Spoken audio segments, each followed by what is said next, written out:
समृद्ध परंपरा, कृतिशील वारसा, राज्याचे ज्येष्ठ नेते, सांगलीचे सुपुत्र, पलूस कडेगाव विधानसभा मतदारसंघाचे भाग्यविधाते आणि ताकारी टेंभू योजनेचे शिल्पकार डॉक्टर पतंगरावजी कदम साहेब यांच्या पूर्णाकृती पुतळ्याचे आणि लोकतीर्थ या स्मारकाचे अनावरण सोहळा देशाचे विरोधी पक्षनेते खासदार राहुल गांधी यांच्या हस्ते गुरुवार दिनांक 5 सप्टेंबर रोजी सकाळी 11 वाजता कडेगाव येथे संपन्न होते। कार्यक्रमाचे अध्यक्ष मल्लिकार्जुन खरगे, खासदार शरद पवार, रेवंत रेड्डी, रमेश टेन्निथला यांची प्रमुख उपस्थिती। या सोहळ्यासाठी आपणही उपस्थित राहावे। स्वागतोत्सुक माजी आमदार श्री मोहनराव कदम दादा आणि आमदार डॉक्टर विश्वजित पतंगराव कदम, स्वागताध्यक्ष डॉक्टर पतंगराव कदम, स्मारक समिती कडेगाव।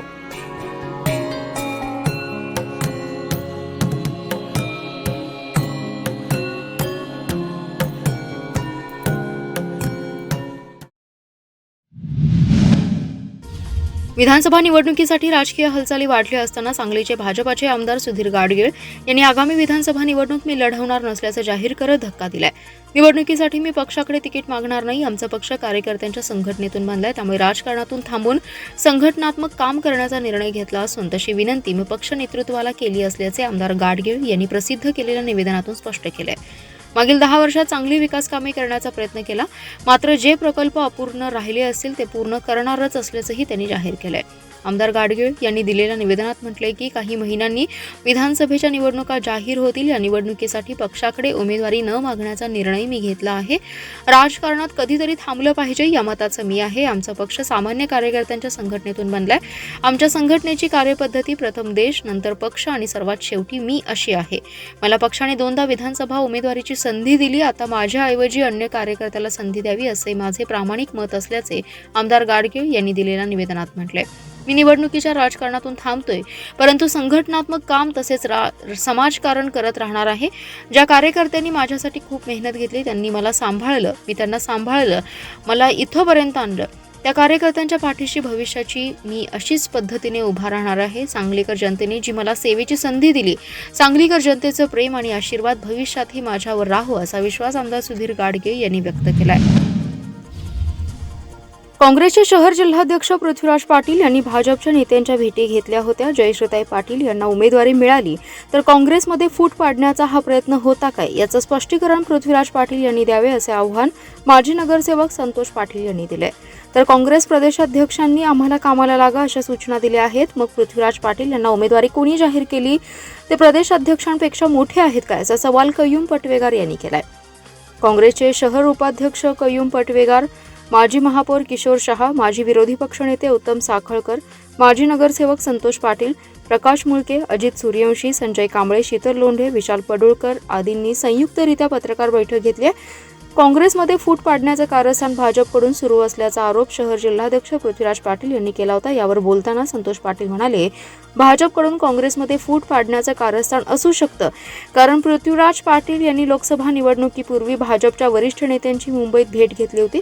एका युवा नेत्याने फेसबुकला पोस्ट देखील टाकली होती। शिवाय 10 ते 15 दिवसांपूर्वी महापालिका क्षेत्रातील 2 भाजपचे बडे नेते त्यांच्या घरी जेवायला होते। जयश्रीताई पाटील यांना उमेदवारी मिळाली तर काँग्रेसमध्ये फूट पाडायचे हे कारस्थान तर होते का, याबाबत त्यांनी स्पष्टीकरण द्यावं असं आव्हान त्यांनी दिले। तर जयश्रीताई पाटील यांचा आदर असेल तर 2019ला दिलेला शब्द ओळखावा।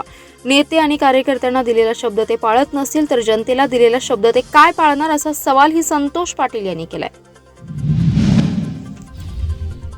एसटी महामंडळाच्या विविध मागण्यांबाबत मुख्यमंत्री स्तरावर बैठका होऊनही तोडगा निघाला नसल्याने आजपासून संतप्त एसटी कर्मचाऱ्यांनी आपल्या विविध मागण्यांसाठी बेमुदत धरणे आंदोलनास सुरुवात केली आहे। सांगलीत महाराष्ट्र एसटी कामगार संयुक्त कृती समितीच्या वतीने एसटीच्या कोल्हापूर रस्त्यावरील विभागीय कार्यालयासमोर हे आंदोलन सुरू केले आहे।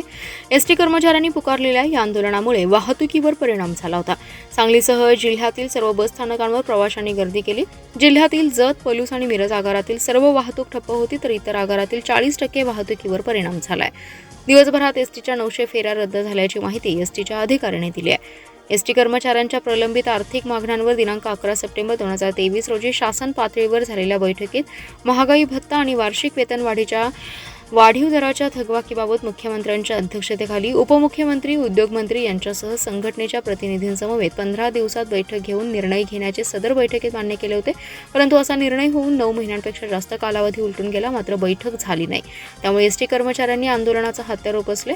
राज्य सरकारी कर्मचाऱ्यांप्रमाणे एसटी कर्मचाऱ्यांना वेतन द्यावे, महागाई भत्त्याची थकबाकी देण्यात यावी, वार्षिक वेतनवाढीच्या आणि घरभाडे भत्त्याच्या वाढीव दराची थकबाकी देण्यात यावी, एसटी कर्मचाऱ्यांना लागू असलेल्या वैद्यकीय खर्चाच्या प्रतिपूर्तीच्या योजनेऐवजी कॅशलेस योजना चालू करावी यांसह अन्य मागण्या याप्रसंगी केल्या आहेत. यावेळी महाराष्ट्र एसटी कामगार संघटना, Maharashtra ST workers Congress INTUC, Maharashtra ST कामगार सेनेचे विभागीय अध्यक्ष, विभागीय सचिव यांच्यासह एसटी कर्मचारी मोठ्या संख्येने उपस्थित होते.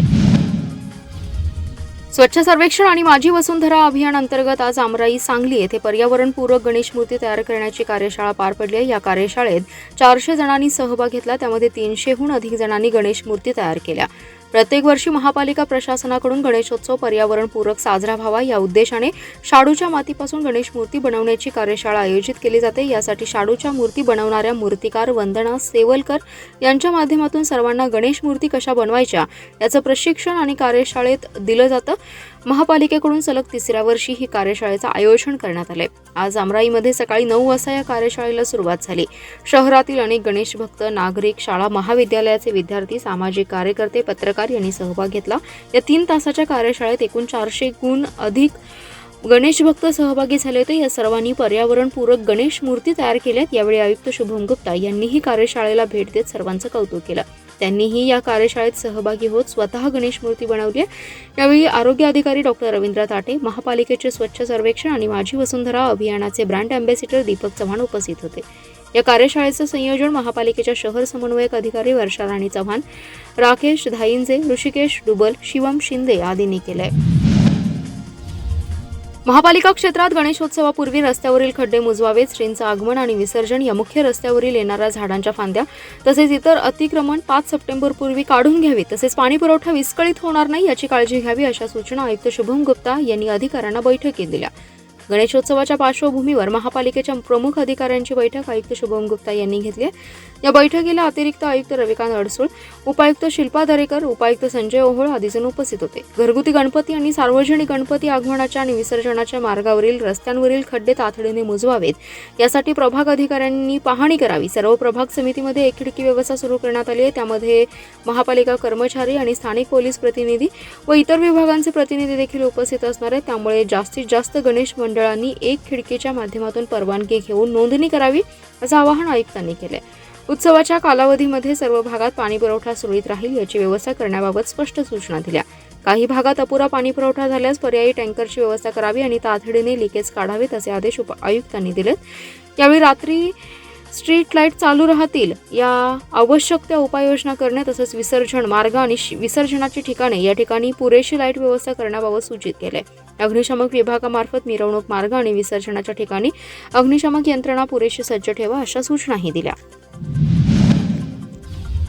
जिल्हा मध्यवर्ती सहकारी बँकेने विकास सोसायटीच्या सभासद शेतकऱ्यांच्या मुलींसाठी लाडकी लेक कन्यादान योजना जाहीर केली आहे. या योजनेअंतर्गत थकबाकीदार नसलेल्या शेतकऱ्यांना मुलीच्या लग्नासाठी बँक 10,000 रुपयांची मदत देणार आहे. ही मदत विना परतावा असणार आहे. सुमारे 10 ते 12,000 शेतकऱ्यांच्या मुलींना याचा लाभ होणार असल्याचे बँकेचे अध्यक्ष आमदार मानसिंगराव नाईक यांनी सांगितले. जिल्हा मध्यवर्ती सहकारी बँकेची वार्षिक सर्वसाधारण सभेत अध्यक्ष आमदार मानसिंगराव नाईक यांनी विकास सोसायटीकडे सभासद असलेल्या शेतकऱ्यांसाठी लाडकी लेक कन्यादान योजना जाहीर केली आहे. संबंधित सभासद शेतकऱ्यांच्या एका मुलींच्या लग्नासाठी बँक 10,000 रुपयांची मदत देणार आहे. ही मदत परतफेड करायची नाही, यावर कसलेही व्याज आकारले नाही. या योजनेत जिल्ह्यातील शेतकऱ्यांकडून स्वागत होत आहे. कन्यादान योजना चालू वर्षापासून लागू करण्यात आली आहे. एका सभासद शेतकऱ्यास 2 मुलींच्या लग्नासाठीचा हा लाभ मिळणार आहे. एका वर्षात एकदाच लाभ घेता येणार आहे. या योजनेसाठी जिल्हा बँकेच्या नफ्यातून 10 कोटी रुपयांची तरतूद करण्यात येणार आहे. ही तरतूद कमी पडल्यास त्यात आणखीन वाढ केली जाणार असल्याचे आमदार नाईक यांनी सांगितले. मिरज ते बिकानेर साप्ताहिक सुपरफास्ट एक्सप्रेस रेल्वे मिरज जंक्शनवरून आजपासून सुरू झाली असून या एक्सप्रेसला भाजप नेते सुशांत खाडे यांनी हिरवा झेंडा दाखवलाय. या रेल्वेच्या चालकांचा हार घालून सत्कार करण्यात आला. ही गाडी प्रत्येक मंगळवारी सुटणार असून पुणे बिकानेर पुणे सुपरफास्ट एक्सप्रेस ही गाडी पुणे येथे पोहोचल्यावर पुणे मिरज पुणे अशी विशेष भाडे आकारून गाडी धावत होती. मिरज पुणे दरम्यान स्लीपरसाठी 285 रुपये, 3 टायर एसीसाठी 770 रुपये, 2 टायर एसीसाठी 1025 रुपये असं भाडं आकारलं जात होतं. ही गाडी विशेष पुणे ते पोहोचल्यानंतर 10 ते 15 मिनिटांच्या थांब्यानंतर पुणे बिकानेर सुपरफास्ट एक्सप्रेस म्हणून धावत होती. मिरजमधून बिकानेरसाठी प्रवास करणाऱ्या प्रवाशांना मिरज ते पुणे व पुणे ते बिकानेर असे तिकीट काढून प्रवास करावा लागत असे. पुणे येथे होणाऱ्या सल्लागार समिती सदस्यांच्या बैठकीमध्ये मिरज पुणे स्पेशल व पुणे बिकानेर सुपरफास्ट एक्सप्रेस असे 2 तुकड्यात गाडी न चालवता सरळ मिरज बिकानेर सुपरफास्ट एक्सप्रेस म्हणून ही गाडी सोडवण्यात यावी अशी मागणी यावेळी करण्यात आली होती. या मागणीसाठी सतत पाठपुरावा सुद्धा केला होता. सध्या ही मागणी पूर्ण झाली असून आणि गाडी मिरज बिकानेर मिरज सुपरफास्ट एक्सप्रेस म्हणून धावणार आहे. या गाडीस मिरज ते पुणे दरम्यान सांगली, किर्लोस्करवाडी, कराड, सातारा, लोणंद, जेजुरी येथे थांबे देण्यात आलेत. प्रत्येक मंगळवारी मिरज येथून दुपारी 2:25 सुटेल तर सांगली येथून 2:40 सुटून दुसऱ्या दिवशी बिकानेर येथे रात्री 8:40 पोहोचणार आहे. ही गाडी सुरू झाल्यामुळे मिरज ते बिकानेर असा थेट प्रवास करणाऱ्या प्रवाशांना ही गाडी उपलब्ध होते. कोल्हापूर, इचलकरंजी, मिरज, सांगली, कराड, सातारा या भागातील व्यापारी आणि उद्योजकांनाही याचा मोठ्या प्रमाणात फायदा होणार आहे. सांगलीतील वारणाली येथे चालत निघालेल्या वृद्धेला भरधाव दुचाकीने धडक दिली. या अपघातात गंभीर जखमी झालेल्या वृद्धेचा जागीच मृत्यू झालाय. सदरचा अपघात हा सोमवारी दुपारी 12 वाजण्याच्या सुमारास झालाय. रुक्मिणी दत्तात्रय पवार असं अपघातात मृत्यू झालेल्या महिलेचं नाव आहे. या प्रकरणी गजानन गोपाळ पवार यांनी विश्रामबाग पोलीस ठाण्यात फिर्याद दिली आहे. त्यांच्या फिर्यादीवरून पोलिसांनी दुचाकीस्वार अभिषेक संजय कुमार पाटील याच्या विरोधात गुन्हा दाखल केलाय. मृत रुक्मिणी पवार ही आपल्या कुटुंबियांसह शहरातील वारणाली परिसरात राहतात. सोमवारी दुपारी 12 वाजण्याच्या सुमारास त्या वारणाली ते विश्रामबाग रेल्वे ब्रिजकडे जाणाऱ्या रोडवरून चालत निघाल्या होत्या. रोडवरील दत्ताच्या छोट्या मंदिराजवळ त्या आल्या असता पाठीमागून संशयित दुचाकीस्वार अभिषेक पाटील हा त्याच्या ताब्यातील मोटारसायकल MH10EC 4661 या मोटारसायकलीवरून भरधाव वेगात आला. त्याने रुक्मिणी पवार यांना जोराची धडक दिली. या अपघातात रुक्मिणी पवार या गंभीर जखमी झाल्या आणि त्यांचा जागीच मृत्यू झाला. या अपघातानंतर रुक्मिणी पवार यांचे भाचे गजानन पवार यांनी विश्रामबाग पोलीस ठाण्यात फिर्याद दिली आहे. त्यांच्या फिर्यादीवरून पोलिसांनी दुचाकीस्वार पाटील याच्या विरोधात गुन्हा दाखल केला आहे.